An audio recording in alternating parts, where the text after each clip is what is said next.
How's it going, everybody? Rob Brave here today, and we are back with our Ottawa Senators franchise mode, and we will be getting to the playoffs today and hopefully maintaining our second, potentially moving up to first place spot in the division. I hate this division. The Lightning and Leafs have been a thorn in our sides this entire time, and you guys were saying to move on from Gibson considering the fact that he's old and that might just be time to move on from him.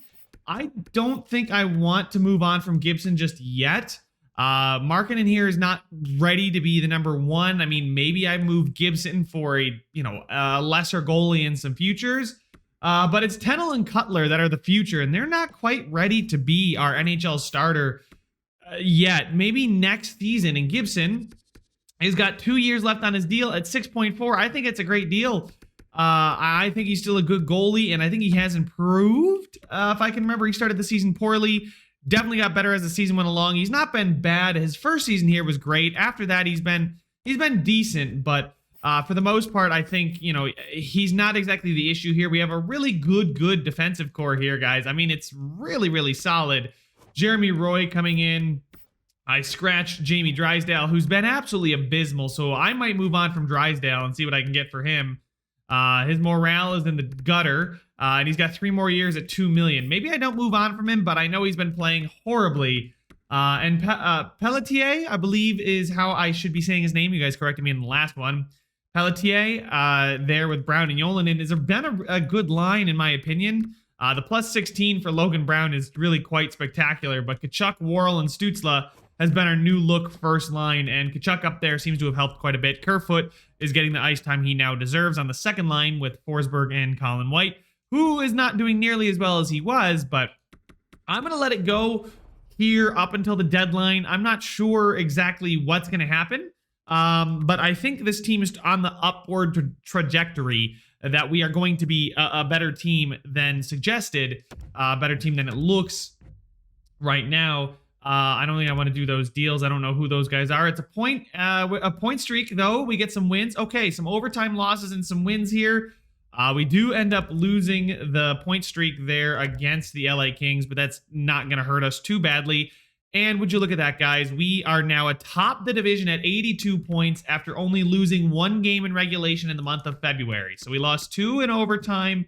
Then we rattled off 4 straight wins, so we're 4-0-2 at this point, 4-1-2, 5-1-2, 6-1-2, 7-1-2, 8-1-2 in the month of February, and things are looking great. Stützle, actually, we don't have somebody at point per game, which is a little upsetting and concerning, but it is what it is. But the exciting part is that we are first in the division. Obviously, the Lightning have a game in hand, but we'll see how that plays out.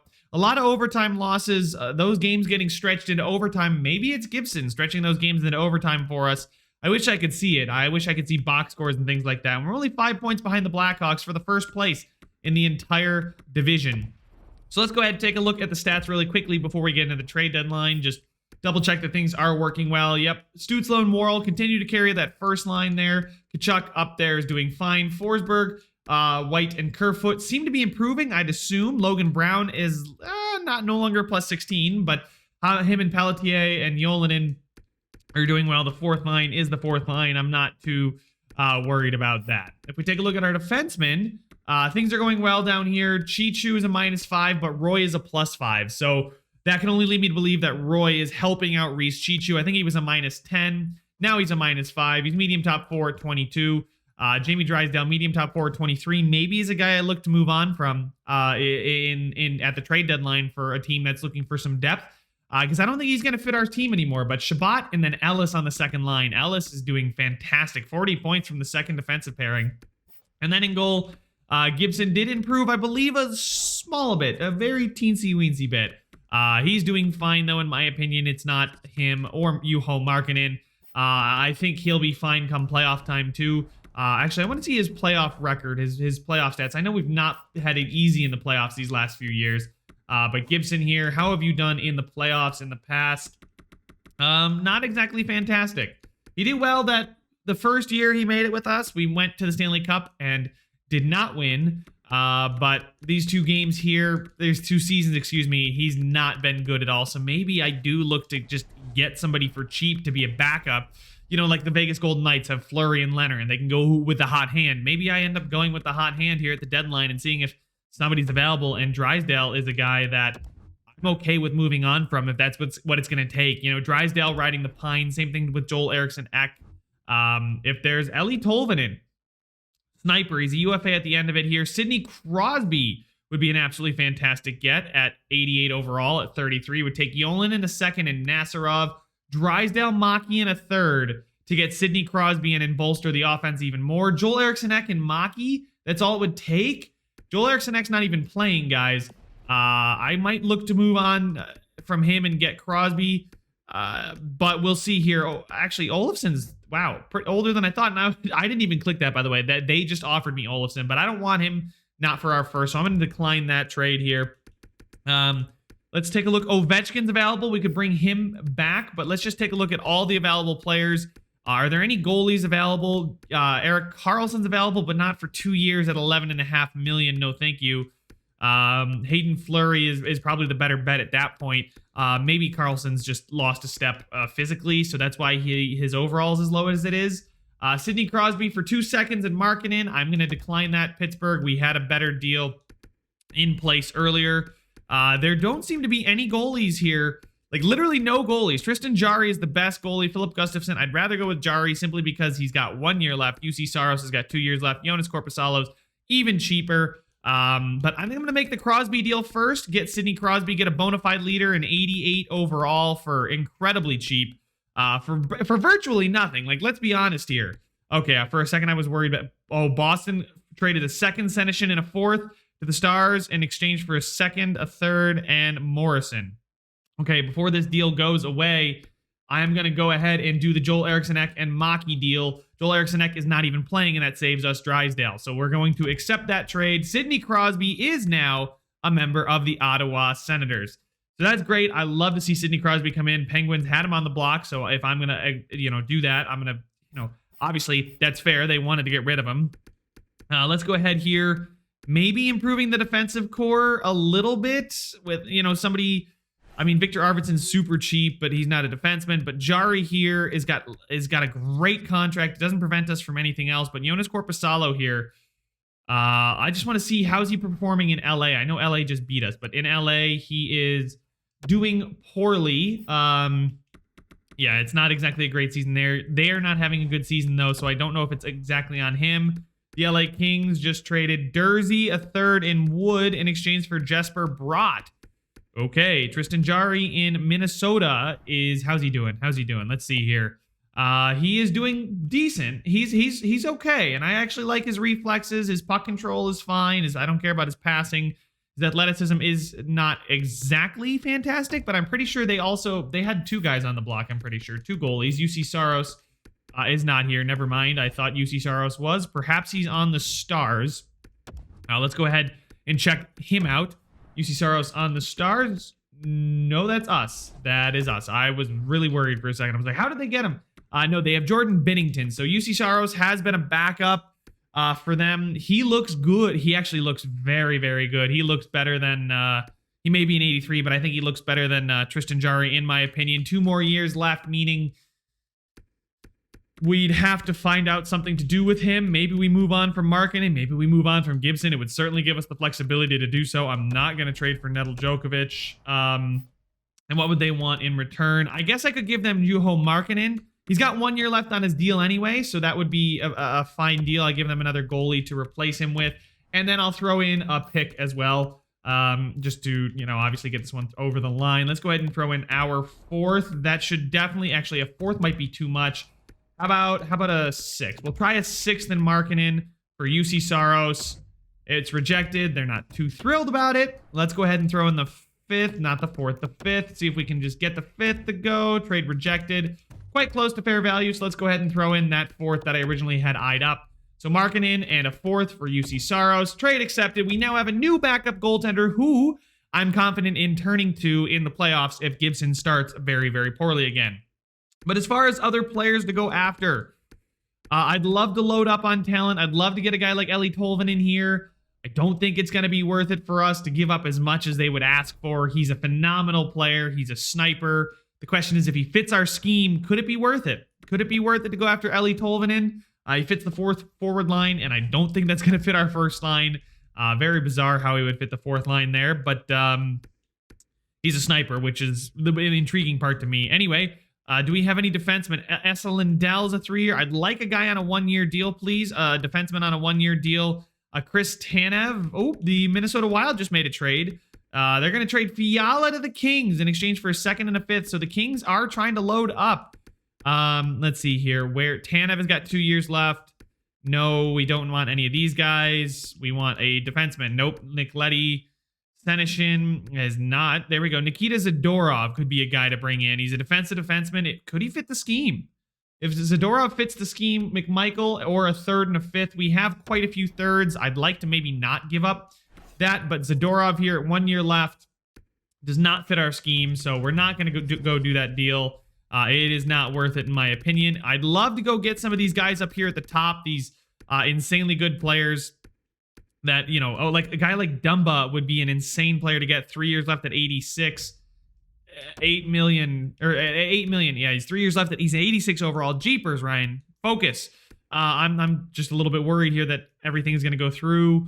Kerfoot for Carlson, straight up. Not exactly what I'm going to look for. Kerfoot's been really good for us, and the contract is just a little bit big. Oscar Clefbaum would be a great get, but we can't get him. Victor Arvidsson, I think, have we done a Victor Arvidsson experiment yet? Has he been a member of our team before? He fits the 3rd line, which is great, actually, is really great. But no, he's been a Nashville Predator. He's putting in not a lot of goals, but I don't think he's playing a lot of minutes. Actually, he's playing 20 minutes. Okay, no, if he can't put up many goals, I don't care if he's not got a lot of guys. Warren Fogle there. Ryan Nugent-Hopkins, Slavin for 5 years. I mean, he's an 86, but yeah, we don't have the assets to go up and get him. Ovi, we could bring him back. It would take us Drysdale a 3rd and Saros. I don't want to give up. I literally just acquired Saros, Vegas. Can you just, if you wanted Saros, you should have went and gotten Saros yourself. Ryan Johansson's got 3 years left, 1 year left for Clefbaum. We already checked it out. They don't want anything to do with us with that. New Jersey Devils, 2nd and a 3rd for Clefbaum. So he is officially gone off the board. There are all the goalies. Zach Sanford, the power forward, is a really good guy. I mean, we don't really need more power forwards. I still don't want, I don't think he's worth Drysdale. Drysdale's got 3 years left on his deal anyway, guys, so he's got 2 more years. He might improve. He might be able to play better for us going forward. I don't want Tanev's 2 years. Zach Hyman, not worth it. I mean, Zach Hyman is incredibly cheap for a 2-way forward that could potentially help out the bottom 6. If Zach Hyman can help out the bottom 6, I think this is a good deal. I know that 4th line is a little bit questionable. He would fit the penalty kill. A 3rd. Oh, I don't know what just happened, but a 3rd and a 6th. 3rd next year. I'd like to give them a 3rd this year, actually. I have plenty of 3rds, so a 3rd to help us gear up. Let's go with our 3rd this year and a 6th next year. Will it go through? Trade accepted. So we are going to get Hyman. He's super cheap. 1 year, 2-way forward. Going to fit the penalty kill. Hopefully help that out. The Tampa Bay Lightning have made a trade. Eklund and Cross to the Coyotes in exchange for a 3rd, Connor Dewar, and a 4th. So nothing too crazy. Matt Duchene is looking very, very cheap right now.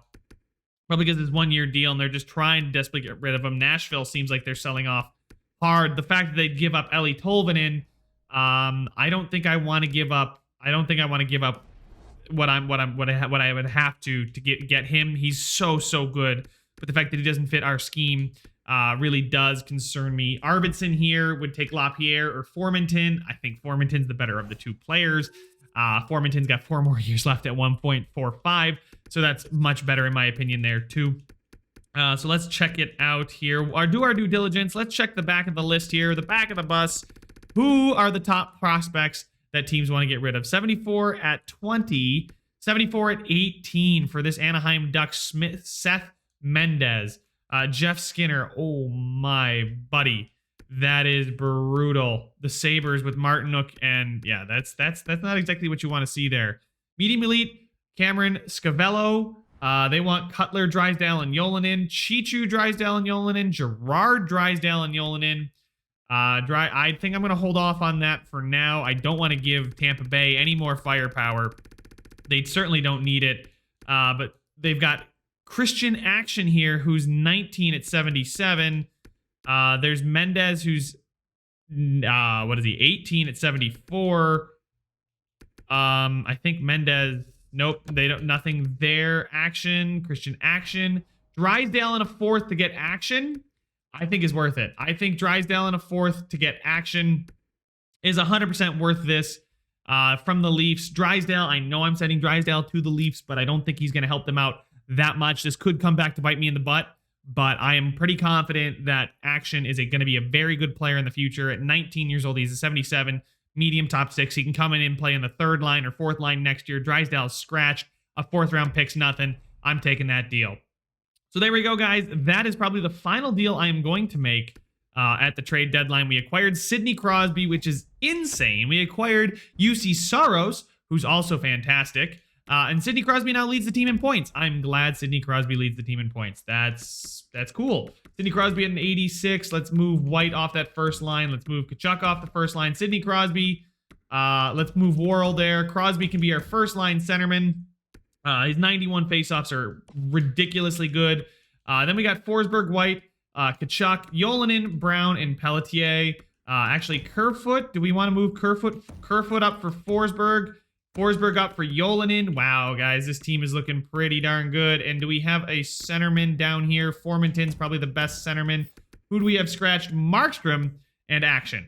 I think I'd like to bring in Markstrom. I think he's been good. Zach Hyman's in the minors as well, so he's a guy that I think we could scratch Josh Williams for. I know Josh Williams got a great defensive game. He's not playing much time, though. Jesse Yolonen, how's he been this season? He's been okay. He's taking penalties. I don't like that. Let's go ahead, go to roster moves, send down action and play him in the minors.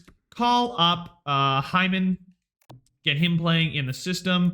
We got Zach Hyman. They've got LaPierre down here as well, who's a medium top six. He's looking good as a two-way forward. Looks pretty offensive, if you ask me. And then Connor McMichael is a two-way forward who look all around really, really good. But we'll call up Zach Hyman, sure. I know action's probably upset to be sent down, but that is, it is what it is.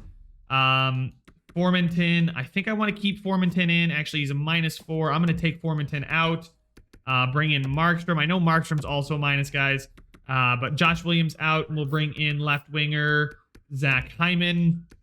There we go. And we get the +1 down here because we had two-way, power, two-way. So that's what we want to see. Markstrom up here would, help, but I'm going to leave Logan Brown there. He's been playing really, really well. +14 is it makes me ecstatic. Sidney Crosby's our first-line center. Stützle and Worrell flanking him. Kerfoot, White, Tkachuk, Forsberg, Brown, Pelletier, Hyman, Markstrom, Yolonen. This team is deep. It is good. It is scary. Chichu and Roy there as well. The defensive core is what it should be. Taking a look at the special teams. We do probably want to move the special teams around. Moving any of these guys up, would it help? Doesn't look like it, but Sidney Crosby there. Why do we have so many defenders? Come on, we got to put some of our forwards out here. Left wingers, Pelletier. There we go. Pelletier? Does he deserve first pair? Nah, no, he doesn't. So we got Ellis. Yeah, we got to move Ellis out of that spot. Pelletier. God, I forgot the Pelletier. Forsberg, Stützle, White, because Forsberg we want to get time. Yes, we got to get Kerfoot in there. We got to get Kerfoot on the power play. Centerman, Kerfoot, changing current line. Guys, this team is very, very deep, very, very good. I am excited to see what it can do. But Forsberg, Stützle, White, Brandstrom, Worrell, Pelletier, Crosby, Tkachuk, Kerfoot, Shabbat. That's a very good power play. The penalty kill, White, Forsberg, Brandstrom, Shabbat, Brown, Yolonen, Chichu, Ellis. That is a very, very high overall power play or penalty kill. And then a goal, we got Gibson and UC Saros. So we'll see how UC Saros does here in Ottawa. Cutler up to an 81 as well. So it looks like we're going to be ready to have him in the NHL for next season. Let's see. Let's get action playing over Lundstrom and over Balcers probably. Balcers is not going to grow. Wow, guys, we have a very, very deep team, very, very deep squad. We need some defenders, apparently. I need to... Where... Logan Shaw's a forward? Do I not have any defenders in the AHL? Yeah, no, I need to go apparently sign 3 defenders in the AHL from free agency, which is fine. I'm not concerned about that. Can I not sign free agents? Is that... I thought you could still find... well... Oh, well, I guess it's whatever. They're going to have best of luck playing defense down there, boys. Anyway, let's get to the end of the season. It looks like we have some big games here. Let's get up to this Toronto game because that could mean quite a bit. Sidney Crosby. I have convincing success. I think you'll play better, Crosby. I know you're good. Wow, he's not happy. All right, I think I don't like how when I try and persuade him, Kerfoot wants to speak about his ice times. Persuade, please just agree with me, Kerfoot. Okay. I'm gonna give him more minutes if he feels that way. Sure, I'm pretty sure he's playing on the second line right now. Last time I checked, he was a second liner. I'm gonna stop the sim. We beat Edmonton, but lost to Florida, which is not good because Florida's an Atlantic Division opponent. If we go ahead and edit the lines, Kerfoot, are you playing on the second line? Kerfoot is playing on the second line. Let's swap him with Forsberg because Forsberg doesn't complain. Kerfoot up there on the first power play. Hopefully will help us get going here.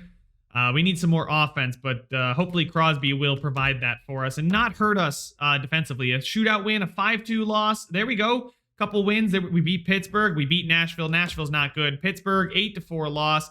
I give you more ice time. What the frick are you talking about? I'm just going to apologize. How can I make this up to you? Screw it. I'm going to disagree because I gave him more ice time and he's going to complain about it.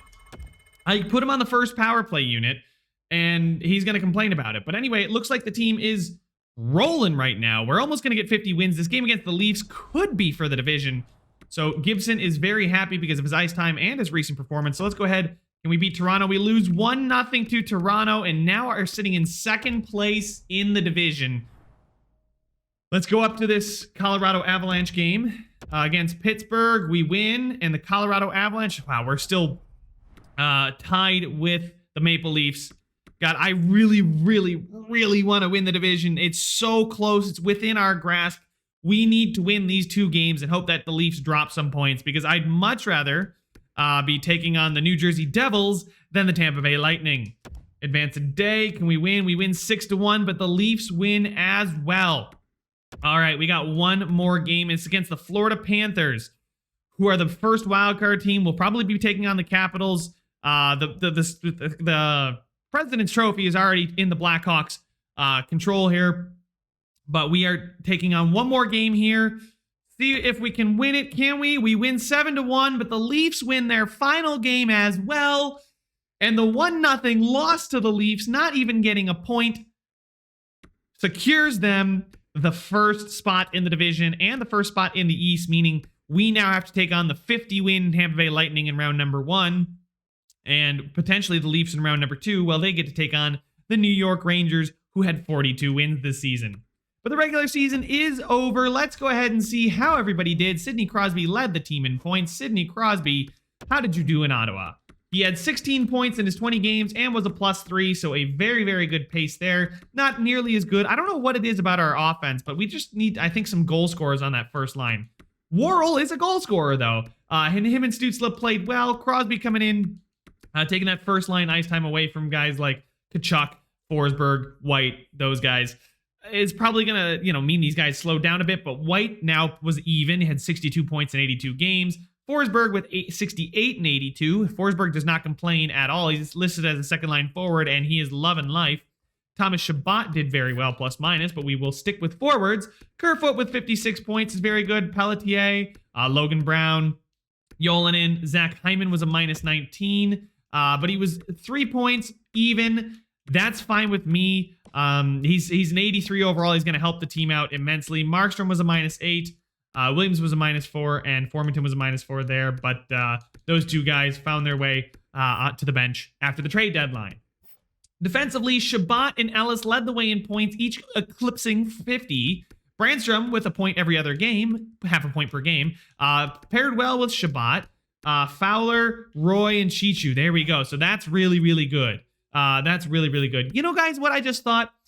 I wish I could see the box score, because if I went into the box score in that 1-0 loss to Toronto and Jamie Drysdale got a point, I would have been really sad. And it would have been great for the storylines. EA, please let us look into the box score. I'm begging you. Next year, please. And a good season there from John Gibson. He improved quite a bit. His goal against average 2.6 is fine with me, but his save percentage at 910 means he's back on the up and up. So I'm glad I stuck with him. And UC Saros with a 961 and a 1.20 goal against average in his 3 games started. lost one game, and I can only imagine that one game was potentially the Leafs game, considering it allowed so few goals, but did get smacked with a loss. I want to actually go look at Toronto. I want to go look at, nope, not Toronto. Let's go, actually, quickly, we're not going to, actually, never mind. Where is he? Did he even play for them? Jamie Drysdale was a -6. He had 9 points and was a +5 for Toronto. Little worried about that one, but I like the fact that Action's coming up here for us. He should be good. He was a +5, 9 points in 19 games. How many minutes per night did they play him? 16 minutes a night, so they must have played him on the middle pairing, which worked out better for them. Maybe he's playing with McCabe, Ferraro, Sandin. We'll never know. Liljegren, Dermott. I mean, you never know what they're going to do, but he's probably playing with some pairing of Merrill or McCabe, and it's a defensive defenseman. Their goalies, Rittich, had a good save percentage, but their goal against average was a little higher, so you guys can see that comparatively, our goaltenders are not too bad. Let's check out the entire league and see how everybody did across the NHL. Braden Point and Austin Matthews, Giroux and Perfetti. So 3 Canadian teams, or actually 2 Canadian teams. The Lightning are not in Canada, Ryan. Braden Point is going to win the Art Ross. Most likely the Hart as well. Austin Matthews with 42 goals. I was going to say we might have a chance for Worrell to win the Richard, but it looks like McKinnon eclipsed 50 goals there. Good season from Cole Perfetti. Ovechkin with 55. Jake Wesley with 54. Wesley, I believe, is a medium. He's medium elite. He was drafted in 2023, so he's coming up on his ELC. McKinnon, Pavel Turakov. Turakov was drafted in 2021, so he's been around for a while. Finally decided to hit 50 goals. Worrell was 2 goals away. Landon Mccammond, that guy I highlighted last time, who's got the absolutely insane passing, offensive awareness, and defensive awareness. He's somebody that I wish I could trade for him, man. I wish I could. He's got all the stats in the right categories, and even though, I mean, he's in 89, so it's not like he's bad, but, he's one of those guys you may not realize. But Seth, it was a bad year for defensemen. Wow, Thomas Chabot was closer than I realized to winning the Norris. Seth Jones, 61 points, but come on, 2 points away, +35. We'll check at the end of the season, though. Taking a look at goalies who played at least 40 games. Save percentage leader was Thatcher Demko. I think it might go to Rittich. Goal against leader was Demko. So Demko, I mean, did not win as many games with Boston. Gibson, see guys, Gibson was the second best goalie in the league as far as goal against average, and was right up there with some of these other teams. When it comes to, wow, wait, do we have Sogard? Yeah, we did. We got rid of Sogard. See, I don't think it's Gibson. I think the entire league is just looking the way it is. I mean, obviously his 9-10 is good enough for fifth in the league in save percentage, and tied for first in goal against average, 43 wins as well. I think he's doing just fine. He's not getting as many shutouts, but he's keeping the puck out of the back of the net for the most part. Rookie skaters who had a good season. Oleg Korolev, medium elite player there for the Detroit Red Wings. Reginald Kamachi, which is a fantastic name, had a really good season as well. Took a ton of shots. Scored a little bit more, but for the most part, an average season all around. Nobody did anything too spectacularly incredible. I just like the fact that John Gibson is better than we were thinking. He's not nearly as bad, and I don't think I need to move on from him considering where he finished this season as far as statistics. I think we needed to find somebody who fit our system, and yeah, Drysdale might be a good performer for the Toronto Maple Leafs. I think Action is going to be a guy that, looking down in the minors, would be a good guy for us for the future. I think he's going to be a very, very good forward. We don't exactly need more defensemen. Where is Action? Action is down here. Action played 72 games, but how many with Belleville? He played 17 games, 7 points, -5. That's not exactly fantastic, but Christian Action here, a two-way forward. He's going to come in. He could help fill out the bottom six is what I'm looking for. We really do need a sniper, though. We need a pure, sniper, like somebody who's going to put in goals, but that time is past. We have Tampa coming up in the first round, but that's going to have to be in the next episode, guys. Thank you so much for watching. Make sure to leave a like if you enjoyed it. Subscribe if you want to see some more, and I will see you guys in the next one.